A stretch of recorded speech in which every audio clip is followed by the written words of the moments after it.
So thanks for joining me. We are here. This is super exciting for me. The Olympics is a really exciting time for everybody. I know there's a lot of buzz right now about all of our Olympians and the gold medals that we're winning. It's exciting, but we have the honor of having Olympians and Olympic coaches right here with us. So I want to take time to say thank you for being an iClass Pro customer, and also allow you to introduce yourself and tell us a little bit about your background. We'll start with you, Amanda. Awesome. Well, I'm Amanda Borden, 1996 Olympic gold medal gymnast. Um, my background, obviously, I fell in love with the sport of gymnastics when I was 7. Had no idea where it would take me. Pretty much loved the entire journey. I would do it all over again. I would let my kids experience it. It was a pretty exciting, um, you know, basically 15 years of doing gymnastics. And then I went to school to be a teacher and knew that I loved working with kids, teaching anything. And while I was in college, I started, coaching gymnastics after school and realized that I could do my two favorite things as a job, which was teach gymnastics. And so we opened Gold Medal Gymnastics in 2004. And now we have 2 locations and the largest team in Arizona. And I still love doing what I do every day. So obviously, I teach our staff and teach our leaders and managers. I still coach kids, which I absolutely love. So I feel pretty blessed to get to do that every single day. Awesome. All right, let's move over to Tom. Hi, I'm Tom Forster, and my parents, well, put me in gymnastics to keep me busy when my dad went to Vietnam, and I have 2 sisters, and I was so bored playing baseball and football, and I wasn't good.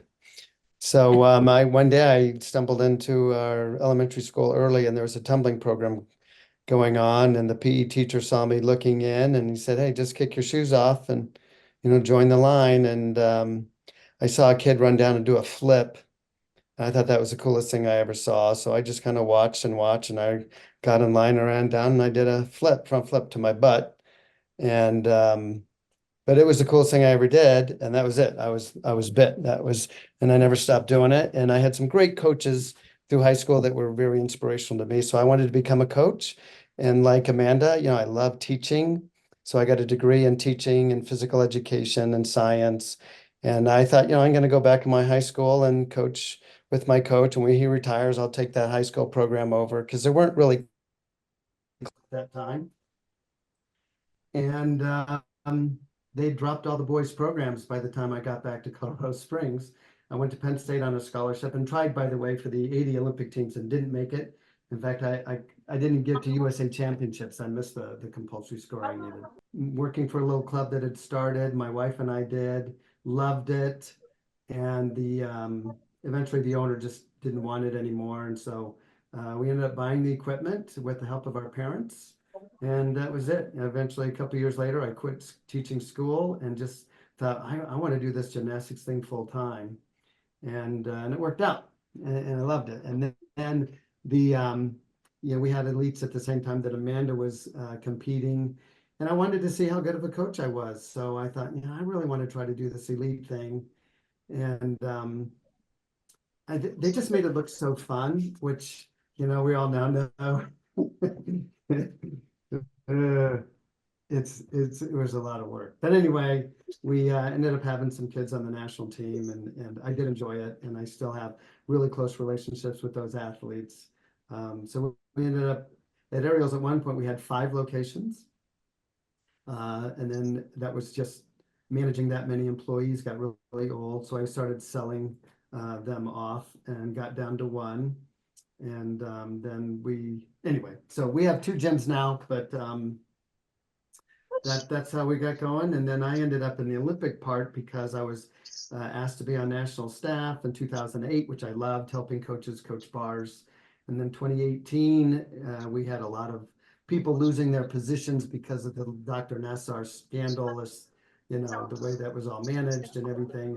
And USA Gymnastics needed to rebuild. And so I was asked to apply to be the national team director for the women's program. And so I did, not expecting to get that job. It was never a goal of mine professionally to do it, but the coaches asked me to try, so I did, and I shockingly got the job. So I was in that position from 2018 through 2021, and took the team to Tokyo and a couple of world championships. And parts were really fun, but mostly it was hard. A lot of crisis management, and that was, yeah. So I got some good stories there. But anyway, that's my Olympic journey. All right. Thank you, Tom. Coach Wayne. Hi. My name is Xiaohong Wang, and I was born in China, and I swimming for Chinese team in 1988 and 1992, and I won the silver in 1992 in 200 butterfly, and so I came to United States in, let me see, 1991 or two, after the Olympics.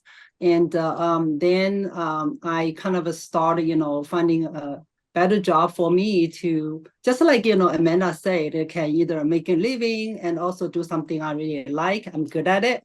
So I realized that teaching swimming is the best job I have.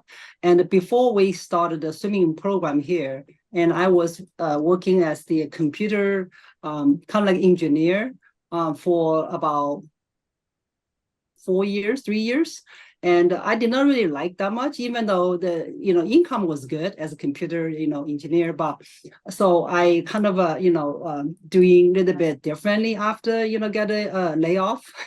The boom get across or something. So I get a layoff, and I found, okay, maybe swimming is the way to go. So once I started, and I love to coach. I felt like I have really great time when I coaching the kids or teaching the kids, either in the water, on the deck, or for the competitive swimming team. So I love everything about teaching swimming. So right now we have 2 locations, and we call it Calvin Swim Academy, and the Calvin means California Dolphin. And we used to call California Dolphin Swimming School, and we changed the name about 3-4 years ago to Calvin Swim Academy. And we have 2 locations, and we used to have very big numbers of swimmers in our program. And last year we celebrate our 20th anniversary for the 20th years business in the Bay Area, and so it was a really good event last year. And so I'm glad I can do what I like and what I'm good at. So, and also make a living, as just like as Amanda said before, agree everything. So feel lucky. Thank you. Thank you. All right, Jim, you're up. Started swimming in as a 7-year-old, summer swim team. Moved up to the Y from 9 to 14, but just swam like 3 months out of the year. Age 14, the coach said, you should drop your other sports and just swim. I think you could be really good.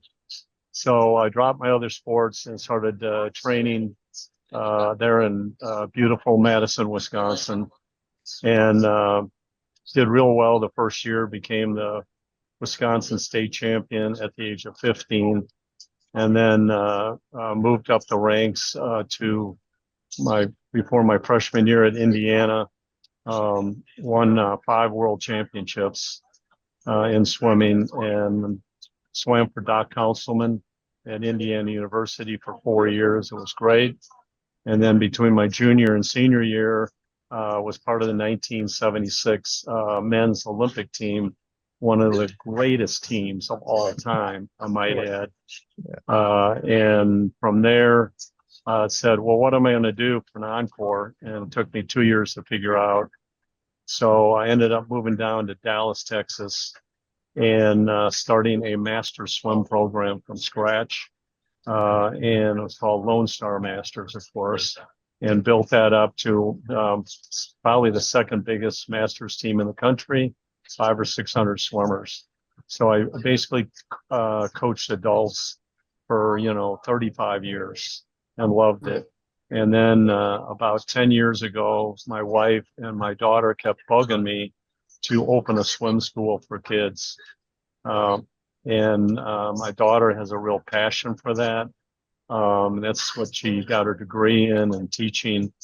So I luckily found a strip place that had pools already in there, and got the contract for those pools about 8.5 years ago.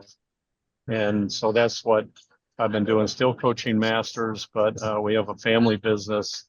We started our second location, and that hit right at COVID. So we closed that down and went into survival mode, like most gyms did, but survived that. So I've got one big operation in Dallas that we manage and run as a family. And my daughter Alice takes care of it and does a great job. Thank you. Thank you guys. Thank you all. So I'm gonna start asking some questions, and we'll use the same format. We'll go through the same order, and we'll put Amanda on the spot. But with the Olympics, and you have so many amazing memories, I'm sure. But share with us one of your most cherished Olympic memory, and we'll ask everybody the same question. You know, it's been 28 years. So, you know, every 5 years, I feel like those memories kind of change. My appreciation changes. I mean, having the Olympics in our home country was a big deal. My whole family and close friends got to be a part of it. I think that was pretty special. But I know it's cliche, but standing up, I don't think we went in thinking we were going to win gold, or maybe that was just my perspective. I was there to have fun and do my best. So that moment of just standing up there and, you know, getting an Olympic gold medal, it still feels like I can't believe it was part of my life. But I also think I cherish the friendships that I still have with my teammates, staying in touch and, you know, sharing our lives now. We have kids and, you know, all of those experiences. So I didn't really answer that with one reason or one specific thing, but I just think that whole process changed my life, but I appreciate it in so many different ways now. Tom, I apologize that you have to go after Amanda Borden. Yeah, Who wants to go after Amanda, right? I know. Stop. You know, to Amanda's point about the gold, because you were on the 95 world team the year before too, weren't you, Amanda? I was not on 95. No, okay. So JC, your teammate was. And as a country, we took third the year. We had a couple of athletes on that team. So going into the Olympics in 96, we really weren't favored. So I don't think anybody really thought, yeah, we're going to win the gold because it's on our home turf. So it was pretty darn exciting watching. But my Olympic experience as a director was not the same as Amanda's. You know, and watching the Paris one now and You weren't there just to have fun, Tom? Yeah, well, yeah, it was the COVID Olympics. So it was really the Olympics that wasn't. It was like a glorified inter-squad competition. There was no audience, no family, no friends, no fans. The only people in the arena were either coaches or media. And so it had a very different feel. It was, I'm not surprised at all that currently in Paris, 4 of the girls were from the previous Olympics because they didn't like that experience at all. They wanted to experience the real thing, which they're having fun now, and it's fun to see. But my best experience under that circumstance was I had kind of a premonition before the meet was going to take place that something bad was going to happen. Amanda, you would know about safe sport. So I was thinking either some coach or somebody's getting safe sported and they're going to be withdrawn, or COVID. One of the athletes is going to get COVID. We're going to be down an athlete or something. I was just kind of prepared. And so the meet starts, the team final, and we didn't do great in the team qualification. So we got beat in the team qualification by Russia. I don't want to get into it. They were overscored. We were scored harshly. But anyway, so in the team final, which everybody saw, Simone Biles, pulls herself out after she balks on her vault. So that's a whole nother story which is super fun. But the fun part for me was I now knew that the rest of the world was going to meet these other girls. Because when the GOAT is in the competition, the media only asks her question. No one ever knows who the other players are because Simone's such a great story, right? I mean, that's what they do with the most famous swimmers. It's what they do with the most famous track and field. And so now our most famous athlete is not in the competition. And these three girls had to really rally and work together under these circumstances, and they did. And that's when it actually got super fun for me to watch them pull together and rally. It was pretty fun, that part. But a bummer that we lost Simone for sure. And but to see the other three step up, and it was cool. It was neat. I knew them all from when they were little, so it was cool to see that happen. Nice, nice. Coach Wong. Hi, yeah. The Winter Olympics, Amanda said was 28 years ago, and me is 32 years ago. So that's a long, long, long time ago. And that time to me was not really winning and exciting. It's kind of a loser, that kind of feeling. So when I think back right now, it's like nothing really any bad experience or feeling to me anymore. But that time was a loser feeling, seriously. Wow. So that's why I think right now, after I come to the United States, I learn a lot from like what is the Olympic Rio is, what is the competitive swimming, exactly. So it's not about winning the gold. And yes, everybody wants to win the gold, yes, but the experience, the path to reach the goal, sometimes it doesn't matter if you got a gold or silver or brown, or maybe even make the Olympics. That's really, really big achievement to everybody. So that's what I learned after I come to the United States. But before that in China, it's just like, whoa. So before I went there, like 1988, the first time I went to Olympics, and I had so much fun because I got everything I could, everything my goal, like everything just set. I broke the Asian record and I made a final and everything's great. But the second time, 4 years later, I know that would be my last chance to go to Olympics. And my goal is heading to the gold. So the first place. So I got very nervous on the first event, 100 butterfly, and I did not do very well. Did okay. I got a fourth place, and now I become more nervous about the last, event, 200 butterfly. And at the end, it was okay. I think I got my personal best, but I got a second, right? So I did not really get the gold or what I want. So everything just become kind of like a crash on me. So I kind of, when I shared the kind of experience with the others, nobody believed me. I said, yeah, it is. It's not the winning, exciting, happy feeling. It's not. It's like all about why I did not do my best. How come it's everything like this. So, but so to me is that because I went through, to me is because I feel like that was the toughest moment in my life.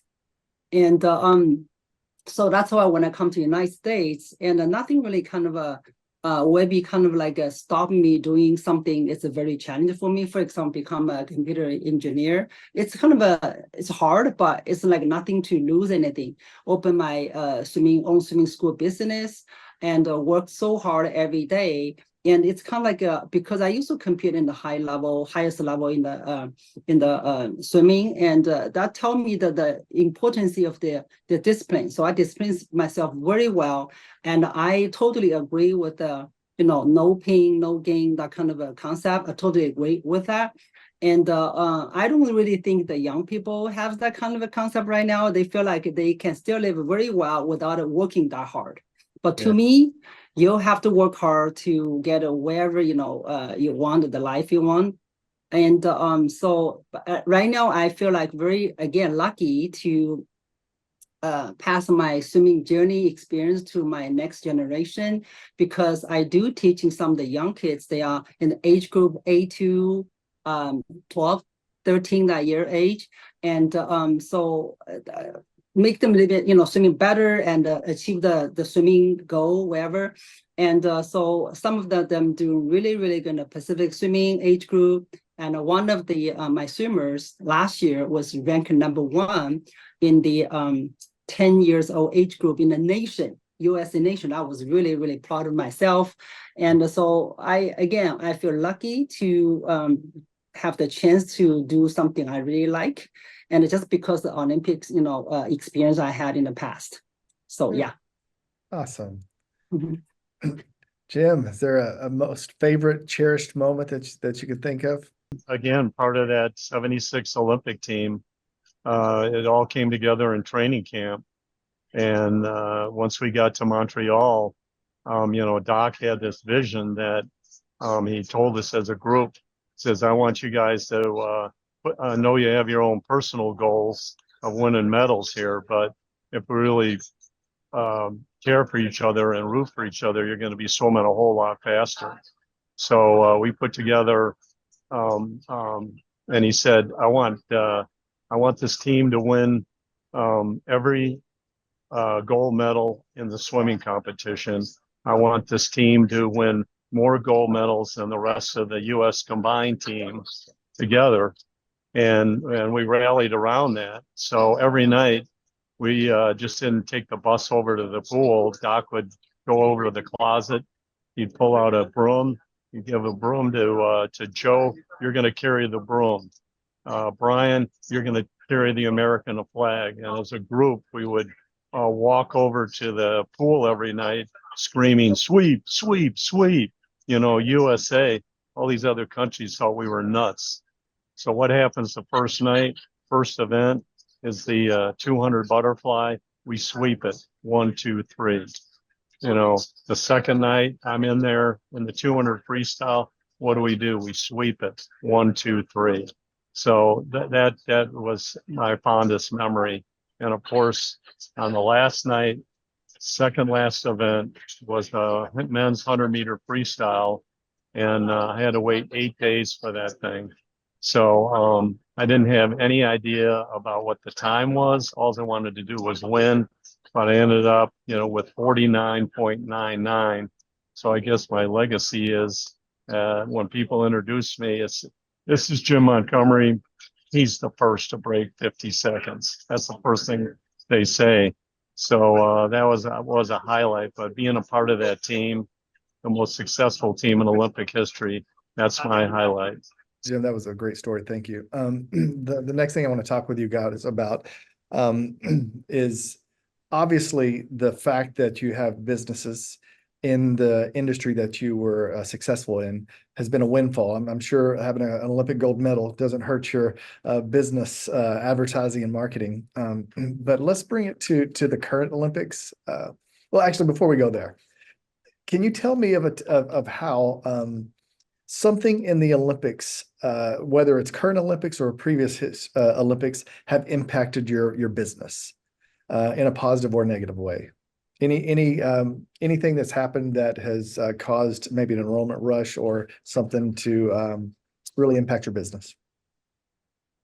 Well, I mean, the Olympics is just a huge opportunity for all of us in our industries, and it puts our sports on TV. I think, Tom already shared how great Simone Biles is, and she's this story in itself, and it has just opened, gymnastics to so many people. I mean, obviously just watching the Olympics this year, seeing how all the stars want to see her in person and, all that kind of stuff. So, I mean, every Olympic year, we opened in 2004.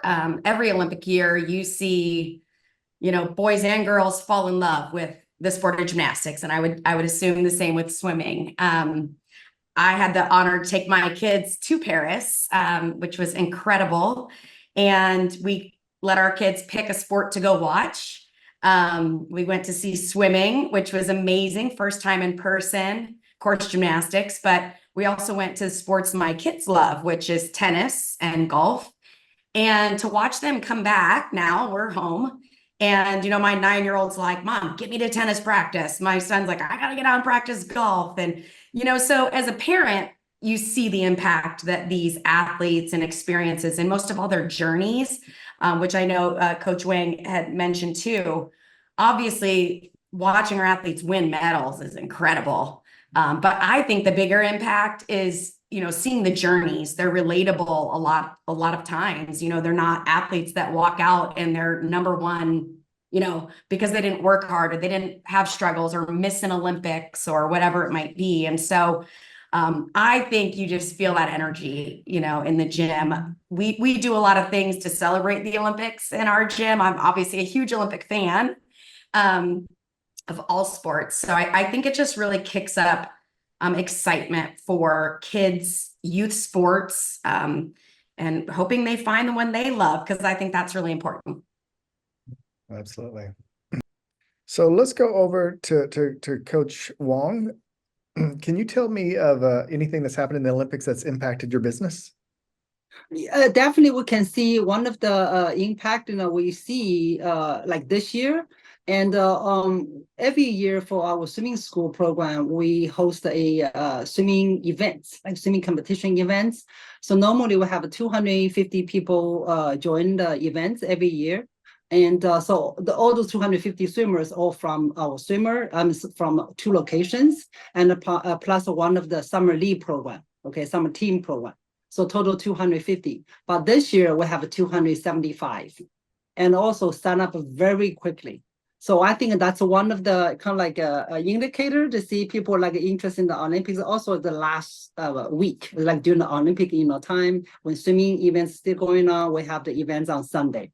So I got to show you something we have here. I bring something here for you. So see, this is the design logo, like Olympics logo. And within the bottom, slow down a little bit or slow down a little bit. See that? I see it. That's perfect. Perfect. Yeah. So, and everybody got a t-shirt like this. We take team pictures and everybody feel like they're in the Olympics. And so, yeah, it's really very, very exciting when we see the kids get the first, second, even eighth, they got the ribbons, and they love it. They feel like Olympics is here, So, we got to be the next one. Yeah, that's my dream. So that's very exciting. And so almost like every Olympics year, and I will have more questions from the kids. They will talk to me and ask me to show them the medals, and I won in 1992. And so this year, and I went to one of the events, like a Boy Scout event. They invite me to go there and give them a speech, and I showed them the medals. And with about 100 people there, and everybody kind of line up and show them the Olympic. They touch there. Can I touch it? Can I touch it? So that's very exciting about, also the one thing is that we come like advertising for our swimming school, but the other one is that they feel like they never get so close to the Olympian. So which is also, I think, is very important. And so, yeah, that's what I see here. That's awesome. That seems to be the thing. Every Olympic year, you're supposed to have they call it the Olympic spike of enrollments. Interestingly enough, I didn't see it as much during COVID because there was so much going on, but super excited to see everybody really recover. And Jim, we've got you still on mute, but love to hear how your business is impacted on Olympic years. Yeah, I mean, definitely you get that Olympic euphoria from your swim school people and some of my masters and stuff. So I get into it I put up a big Paris Olympic flag where all the parents hang out and the kids before they come out and take a lesson. And what I did this year is I brought a gold medal to every shift that we had during the week, which is 11 shifts. And had the gold medal there where the parents, the kids, and everybody could wear it, take a picture, hold it. First thing they say is, wow, that's really heavy and stuff. And that's a big deal that, 99.9% of the people have never held a gold medal. So I'd put it in their hand and I'd say, this is good luck. You're not going to win the lottery, but you're going to have a good day here. And so I went through, I must have took 500 or 600 photos from babies up to kids 12, 13, 14 years of age. And that was really neat for me. We got a lot of social media out of that. And Ellis, my daughter, the general manager, put together a neat video and put that up. So that was kind of special this year, that the parents and the kids really rallied around the Olympic theme this year and was really excited about it. That's awesome. That's really cool that you let the kids actually wear the gold medals and things like that. That's awesome. Have you done anything like that, Amanda? You let them touch you, or you have it in a glass box? I was trying to see if I could find a picture. We create a big Olympic museum right in the front entry of our gym. I was going to see if I can round Brad up to share a picture, but so we have a case that I do put the medal in there sometimes, but when I came in after being gone, at the Olympics, it was a little plastic gold one. But I have my Olympic jacket on, a mannequin, pictures of our team, posters, articles, the Olympic torch from 1996. So again, just trying to create all that excitement. And I think, like all of you guys shared as well, it's not too often that people get to see that stuff in person. So again, it just kind of, lights a little fire in kids to realize, that they could get there too if they want. It's funny, Amanda, JC Phelps came to our gym, I think a year after the Olympics, and she brought her medal with us because she did a speech, and she did a thing for our team. And a bunch of kids put it on. I wouldn't put it on. I mean, I held it, so it was cool to see how heavy it was. But I had such reverence for what that stands for and the amount of uniqueness and hard work that athletes that I literally couldn't put it on. I get people that ask if they want to put it on, but you know who puts it on the most is my 9-year-old. Yeah. He always asks to get it out and put it on. And I'm like, hey, buddy. Yeah, it was inspirational for me just to see it and feel it. It was cool. And yeah, it was heavy. It was awesome. Yeah. So my Olympic story was, my wife, Lori, and I, we had started our club in 1983. And by the end of the first year, we were going out of business. We started with only 33 students or 35 students. And at the end of the year, we had just hit 94, 95 kids. And we just financially, we weren't making it. And so we were preparing literally to merge possibly with another gym in town. Amanda, you would know him. Derek Molenbeek had a gym in town, and he wasn't doing well either. And then August came, and the Olympics, was on, and this little girl named Mary Lou Retton just lit the screen up. I mean, she was so joyful, and when she won, our phones would not stop ringing. And we went from 94, 95 students. 90 days later, we were at 250 students, and we never looked back. I mean, and I do remember back in those days, USA Gymnastics was called USGF. That was our national governing body. And everything was completely focused on teams, how the teams can be better, how you teach a better skill on bars and beam, etc.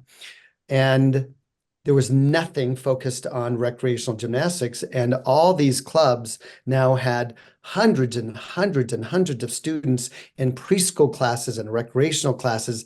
And we needed help of how to teach teachers, how to teach beginners. Most of us were team coaches, so we knew that part already. And so USA Gymnastics, our national governing body, was also in the infant stages, and it took a couple of years for them to really catch on to what they had to do to help us. But really, it was that Olympic Games that changed our little sport of gymnastics into an American industry, where pretty much every family in America wants their child to learn how to swim to keep them safe, and they would like for them to try to do gymnastics. Soccer was up there as well. But I mean, it just became an industry overnight. And that was really the big boom for us. In 96, when we won in Atlanta with Amanda's team, we got another boom. I mean, it was just really, really inspirational. And I think it took a little bit because we also had some African Americans on the next couple Olympic teams. We had a girl, Betty Aquino, in 92. We had Dominique Dawes in 96 and 2000. We had, Amanda, help me here, in 2004. She only did the one Olympics. I forgot. But then Gabby Douglas won in 2012. Sorry, I was on mute. I think maybe Anya Hatch. Anya Hatch. And so the cool part for us is, other athletes of all different colors began to identify with these Olympic athletes. And that's truly also made a huge difference in our sport.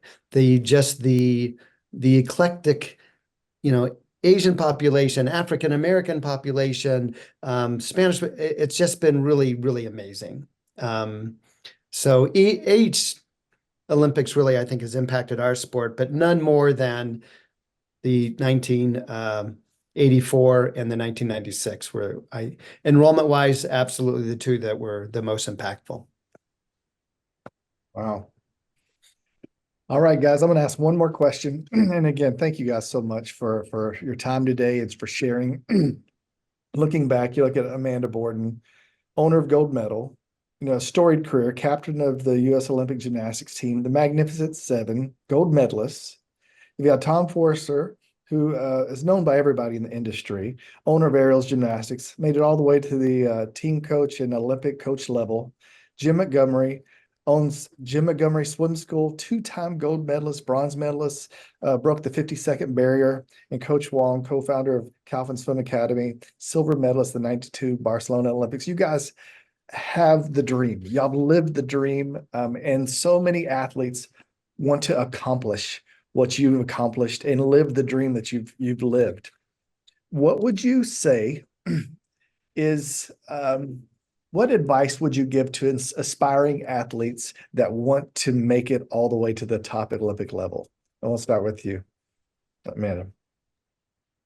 Well, first of all, I was one of those little girls that watched Mary Lou Retton in '84. That's when I started gymnastics. So it definitely is a true story. My mom rushed to Sears, by the way, and bought me that leotard that Mary Lou wore. I think it was like polyester. It was not super comfortable, but I thought I was big stuff. And that was the beginning for me. But, obviously I feel privileged to coach kids in general. I think my biggest takeaway as an athlete, which I can never say thank you enough to my own coach. Every time I see her, I'm always like, everything you did for me, my life, my gymnastics. But I think what she really taught me that I try to make sure I'm carrying on and sharing is, she empowered me to know my goals and decide what I was willing to match in my commitment and dedication. And while I had goals of, wanting to be great and go to the Olympics, I think what really was the key for me was always staying true to what I loved about my sport. And so I really try to share that with kids. We all love different things. Some people love to win. Some people love the grind. Some people love in our sport to constantly learn new tricks. And I think if you can teach a kid to find what they love in our sport, right? Swimming, gymnastics, that's going to give them an opportunity to be successful in what they're doing right now. But long term, I think all of us shared, we still get to do what we love. We learned that what drove us as athletes also has driven us into what we are doing for a living. So I tell the kids all the time, we all love different things, but when you find that love, you're going to work hard at it. And we all know the only way to be great at something is to work hard. And so just really trying to help kids find their passion and let that be the fuel to wherever they're going to go in their sport. And most importantly, the whole reason we do what we do, where they're going to go in their life. Tom? Two things really, I believe. One is, and I watching kids and coaching them for all these years and watching other athletes, because I remember Amanda before she was an elite, and you never know what an athlete really could become. So it's really dream bigger. Just don't sell yourself short, dream bigger, and work extremely hard, and you have to love the grind in some degree, because there's no way you're going to accomplish the highest level of computer engineering or swimming or gymnastics or whatever it is without tremendous hard work. If it's really, really valuable, it's really hard. And the athletes in every sport that make it look easy, that just means they worked that much harder. That's why they make it look easy. And I think, there's a bit of this conflict today because our lives are so much easier because of technology, right? And it's even getting easier with AI. Things are becoming simpler, but it's never going to take the place for athletes to do the work in the pool or the gym or the arena, wherever it is, you got to be willing to do the hard work and you got to dream big. Coach Wong, what would you say to those athletes that want to be just like you? I will have is like 3 points to for the athletes and the swimmers. And the number one is they have to appreciate wherever the parents do for them. They support them 100%. I always say that because I do grow up from different system. Like in China, the government support everything, but in the United States, the family, the parents, they support the athletes everything to the highest point. And even though sometimes they only maybe reach to the high school level or maybe NCF level or sectional level or maybe junior national level, but the work, the effort the parents put into, it's not really easy. It's not like financially and the time and effort, everything. So they should appreciate their parents. And the second one is that they have to have a dream, do whatever they like, and they are good at it, and keep, chase the dream they have in swimming or in any sports. And the last one is also very important. They have to work hard and not just work hard for a few years, work hard for a long time to make the dream come true. And that's why I said it before, no pain, no gain, always happen like that in any kind of a field, like school and sports, anywhere, career, in the jobs, everywhere.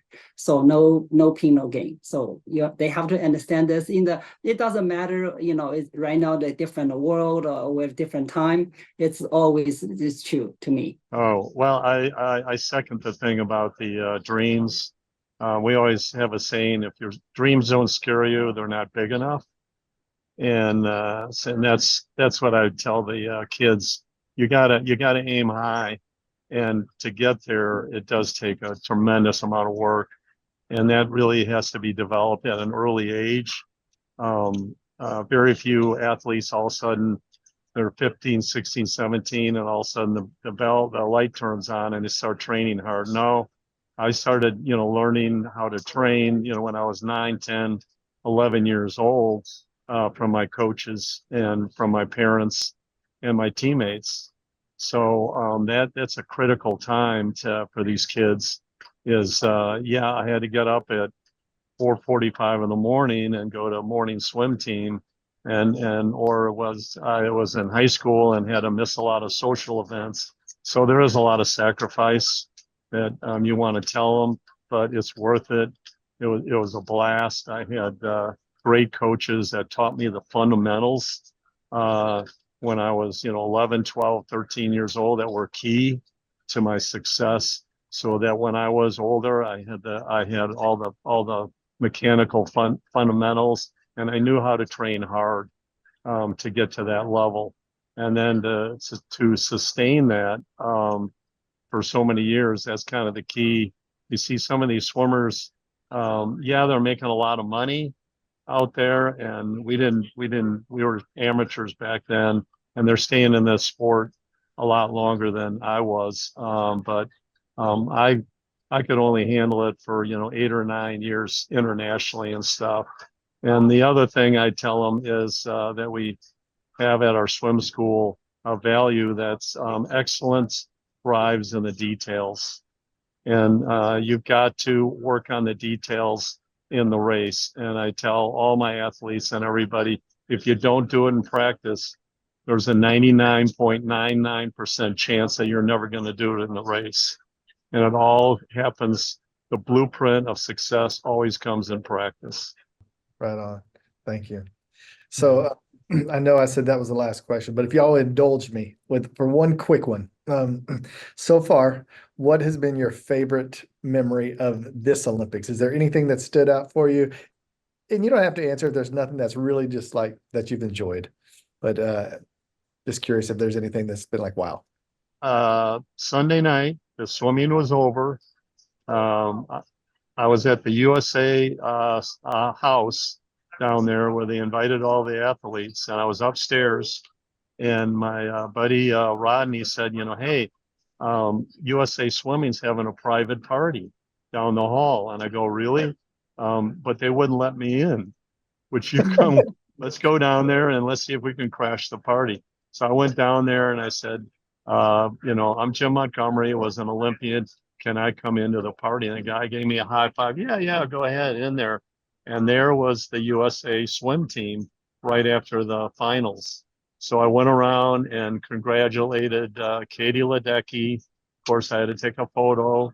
And Gretchen Walsh, the girls that just shattered the world record in the 4x100 medley relay, Reagan Smith, and Tori Husky, and got to thank, and Lily King, excuse me, and thank them for their what a great relay they had. And then went over to Caleb Dressel and said, we saw all the tears and the swim that that you had a tough time with, but you came back and you had a great relay split. And congratulations! So that was a great time. That I think I was the only old dude Olympian in the whole room, but that was great to talk to the heroes and the gold medalists on the U.S. swim team. Great story. Coach Wong, what's your favorite memory so far of these Olympics?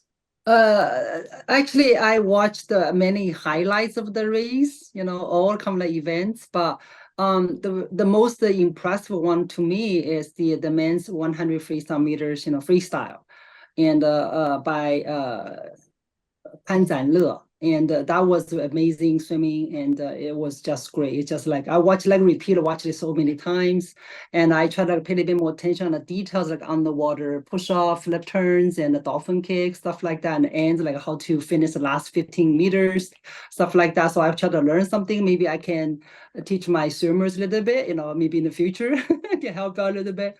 But that was an amazing, race. So that's the most, impressive one to me. Nice.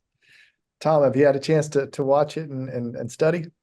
Yeah, but the overall, my takeaway is it's been really fun to see these athletes that don't win the gold, they win the silver or the bronze, and how excited they are that you see the happiness and the pride. We have a couple of winners that thought they were going to win and didn't, but it's in a nation where we really value just the winner, and we just kind of, it's win or nothing.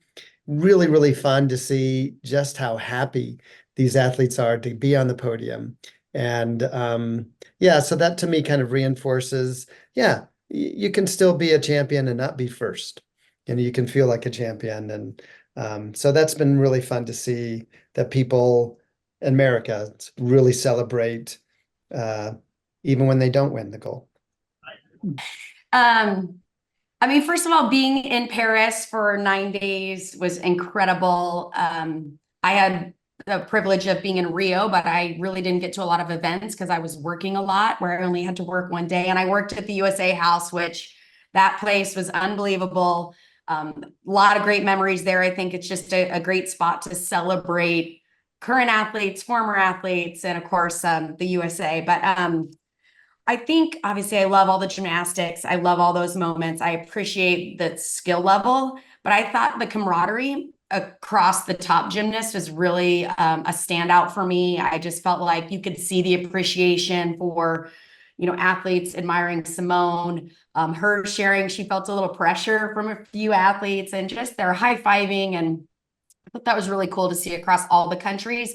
Back in the 90s, it was like, don't make eye contact, don't talk to anybody, like just do your gymnastics. I thought that was cool. But track and field, I was bummed to not go to that, but the 100-meter, holy cow, I think it was Noah Lyles, literally by his nose won it. Photo finish, and even the commentators, I think, thought the Jamaican had won. And I think that's one of the greatest things about the Olympics. The swimming, to me, also impressive, how fast and how close they're coming in on that wall. I am like, I can't tell who won it until it pops up. So, and the crowd's going wild. I think doing that in person is just so cool. Amazing. Amazing. All of you guys were amazing. Thank you so much. First of all, thank you for being iClass Pro customers. And more importantly, thank you guys for giving back. All of y'all have been at the top of your industry, the very best of the best, and that y'all all have decided and given so much back to the children and the industry and the vertical. It's just wow. So thank you for your time. Hope you guys have an amazing rest of your time in Paris. Be safe, and thank you guys for all you do.